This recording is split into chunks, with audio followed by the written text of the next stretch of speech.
Energy crisis threats sa food security at job losses sa agriculture sector. Ating pag-uusapan kasama si Department of Agriculture Undersecretary Asis Perez. Yusek Perez, magandang tanghali po. Welcome back sa Bagong Pilipinas ngayon. Magandang tanghali, Sir Jos and Ma'am Weng. At magandang tanghali po sa lahat na nakikinig at nanonood. Okay, Yusek, kumustahin po namin ang inyong assessment ng Agriculture Department sa epekto po ng global energy crisis sa food security ng Pilipinas. Well, ngayon, wala pa tayong problema ngayon eh. We are, very well stocked, so to speak. Kakatapos lang and ongoing pa yung ating harvest, yung ating dry season harvest, no? At actually, yung mga manok nga natin, ang baba ng presyo ngayon, sobrang dami ng manok. Ganon din yung itlog at saka yung baboy, medyo yung presyo gumagalaw. Ang isda natin, medyo maganda dahil nga, alam mo, summertime, mura yung isda. So maganda pa yung sitwasyon. Ang ina-assess namin, yung possible impact ng, kasi dalawa yun, energy, and then you have, of course, fertilizer. Okay. Affected din siya. And then, of course, the incoming El Nino, which is projected to be a strong one. Medyo nakikita namin if we don't do, if we do business as usual, talagang malaking impact nun sa agriculture production natin. So sir, para maunawaan ng ating mga kababayan, paano po ba naapektuhan nitong pagtaas ng fuel at saka yung logistics cost, yung presyo ng supply ng mga agricultural products sa bansa? Number one kasi, ngayon wala na tayong kalabaw. So para makapagbukid tayo, kailangan natin ng fuel. Eh yung fuel, 3 times na. Ano? So ngayon, lahat ng ating mga gagamitin sa farm, mag-require ng fuel, and it has risen from 50-something to about 150 now. No? So yun. Pangalawa, yung fertilizer natin, medyo tumaas na ng 900 pesos per sack. No? From about 2,000 ngayon, almost 3,000 na yung urea, halimbawa. So medyo malaki yung impact niya. And then of course, we're expecting na because of this increase in production costs, yung iba dito baka magbawas ng fertilizer, Okay. kasi magtitipid, o baka naman yung iba, hindi nila mabungkal lahat yung bukid dahil baka kulangin sila. Dalawa kasi minsan nagkakaroon din ng problema yung hindi makabili Okay. ng fuel. So yun yung dalawa nating nakikitang epekto. Plus yung El Nino. Kasi with the El Nino, kailangan mong gumamit ngayon ng pump. And again, that will require fuel. Okay. So in other words, are we looking po sa posibleng shortage, supply, kung sakasakali nga magtuloy-tuloy itong crisis sa Well, if we don't do anything, yes. Yes, okay. pero hindi naman ganun ang gobyerno. Kaya nga, we're able to anticipate the challenge. And this early, we are banking on solutions. Okay. Kasi yung ating planting season will start around May, June, and end of July. So ngayon pa lang may mga ginagawa na tayo to address those possible challenges that we Okay. can now foresee. Okay. So, po itong bagong food security task force at paano po ito papabilis inaasahan kulangan sa supply kung sakasakali.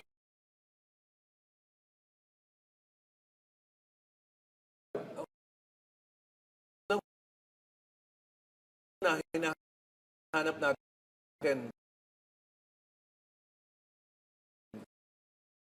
ang mga isda. Yun eh.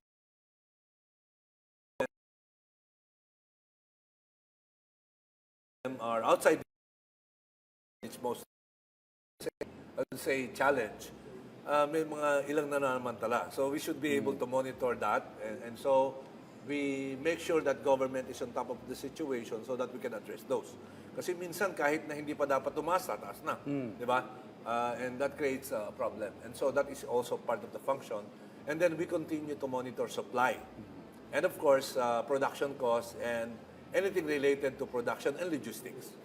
Sir, dahil naman po dun sa delays sa shipping at pagbaba ng presyo sa export markets, paano po naapektuhan yung kita at kabuhayan ng ating mga magsasaka at manggagawa sa agrikultura? Meron po ba kayong plano kung paano sasagutin na kung mahina yung pag-export, yung pagkonsumo dito sa mga products natin na hindi siya nabibenta kaagad? Well, sa ngayon, hindi pa natin nakikita na problema yon. Kasi ang primary export natin would be coconut.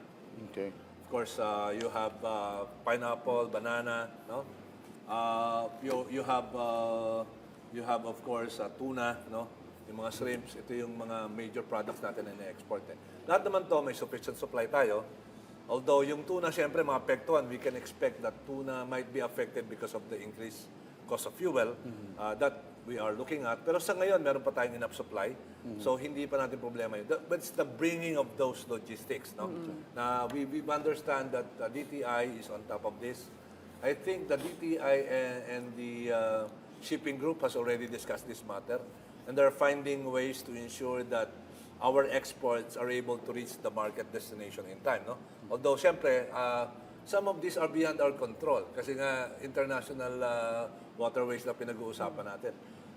Just to be, I was in the hearing last time, napag-usapan natin kasi marami tayong, may substantial export tayo doon sa Gulf community kasi marami mga Pilipino doon.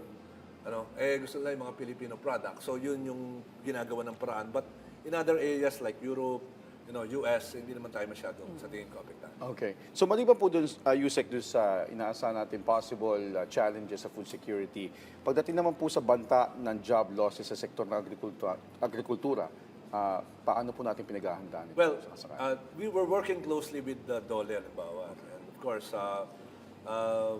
it was suggested in the Senate to work alongside with the SWD. No? Kasi alam mo, may programa yan na pagka-industries yung mga workers, pwedeng suportahan. But we want to do it in such a way that it's production-related. Sa halip na magbibigay tayo halimbawa ng pondo para parang ang dating, let's say, tulong, gamitin natin pang sweldo so that they can continue producing what they need to produce. Di ba? So may productivity. Yun ang ganun gusto namin mangyari. So, para yung cost to produce is covered partly by government fund. No?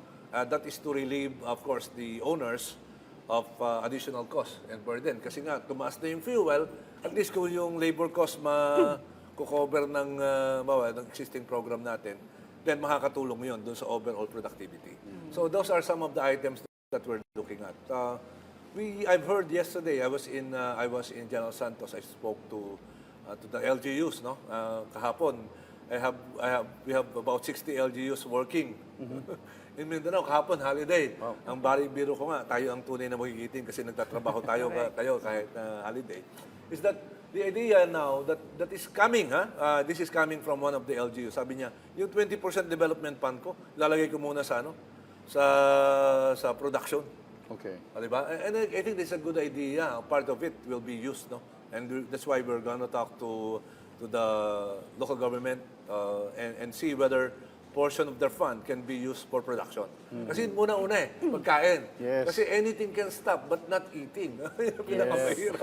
Yes. Pwede tayong hindi mamasyal pero hindi tayo pwede hindi kakain. At least proactive sila. Yeah. So, Yusek, ano naman po yung hamon na kinakaharap sa pagpasok naman ng mga bagong merkado tulad ng Africa at Europe? At paano ito tututugunan ng pamahalaan?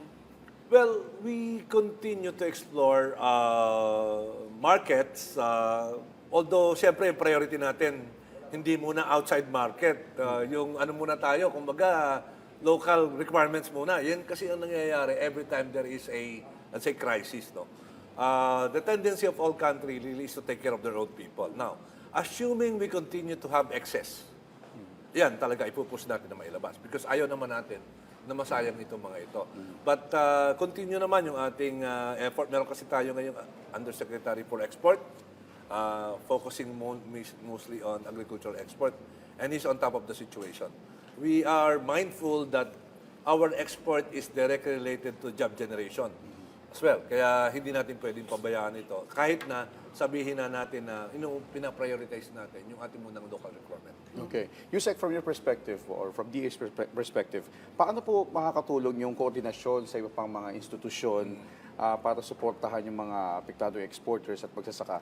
At maliban po dun sa mga nabanggit nyo kanina, ano po yung mga nakahandang tulong o subsidy programs para maibsan yung epekto ng mataas na gasto sa produksyon? Well, unang-una, magdadagdag tayo ng pondo para sa pangisdaan kasi yun ang kagad. Naglabas na nga si Presidente ng pondo para mapamigay doon sa ating gasolina ng mga mangingisda natin. Yung ating mga municipal fishers muna unahin natin. Susunod, subukan natin na magbigay din ng suporta doon sa ating mga commercial fishers. No? And of course, meron din nakahandang suporta para naman sa additional cost ng gasoline and fuel. Ito naman ay para sa mga magsasaka. And then of course, bukod pa dito, yung extension support talaga mahalaga din na bumababa yung gobyerno. Kasi alam mo, ito ganito yung ng mga farmer eh. Kung sila ay medyo nakakakita ng mga kasama na taga-gobyerno na aktibong tinitingnan ng kalagayan and then suggesting solution, providing technical support, malaking impact noon kasi it gives them a sense of hope. No? Pinakamahalaga sa ganitong crisis situation is not just the material thing. It is the fact that government is looking after them. And that is what we're trying to do. No? So sir, sa pangmatagalan na nun, parang looking ahead, paano naman titiyakin ng DA na magiging resilient yung food supply, siyempre yung sa ating agriculture, sa gitna na po ng hinaharap na global crisis sa energy shocks at geopolitical tensions? Well, nothing is much better than addressing the possibility of becoming self-sufficient in everything. Sabi nga nila, in fact, hindi lang self-sufficiency. If you want to be secure, you have to produce in excess. Okay. And that is the goal of the department, to go beyond security. You have to have more so that you can export. So yun talaga yung tatahakin natin. And to do that, malinaw naman ang plano ng administrasyon. That's why you see the investment in agriculture now has never been higher in the last years. Ano? Makapansin natin, pag upo ni Presidente BBM, tumaas talaga yung share ng budget ng agriculture. And we are focusing not only on production, but in the entire agriculture value chain. So, hindi na tayo ngayon yung tanim ng tanim. Anong gagawin mo pagkatapos mong matanim? So, you go now post-harvest. You go processing. You go value-adding. And you make sure that the market is stable so that your produce eventually are moved to it in an efficient way. Kasi if you're only able to manage it in an efficient way, ang laki ng savings. And that savings can go to the farmer and part of it can go to the consumer. The inefficiency in production is estimated at 20%. That's the entire inefficiency in the chain. So if you have a 20% inefficiency, take it out, then you have 20% savings that can be shared between, of course, all the players, including the consumers. Okay. So ganun ang framework ng Department of Agriculture ngayon. Okay. Value chain approach.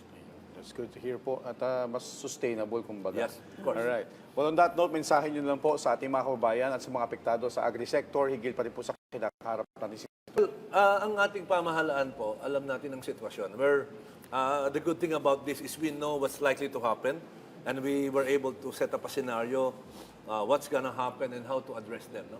Government is very proactive. That is what we would like to assure, of course, our people, the farmers, the fisher folks. Kaya lang, let's understand, nobody is prepared for this. So we're making great strides so that we can immediately respond, and we have responded. But again, kulang pa yan. Susubukan pa nating dagdagan at mas pabilisan pa. Maraming salamat po. Alright, maraming salamat po sa inyong oras. Department of Agriculture Under Secretary Asis Perez. Thank you, Maraming sir. salamat Thank sa you, Sec. pagkakataon, Secretary and Joseph.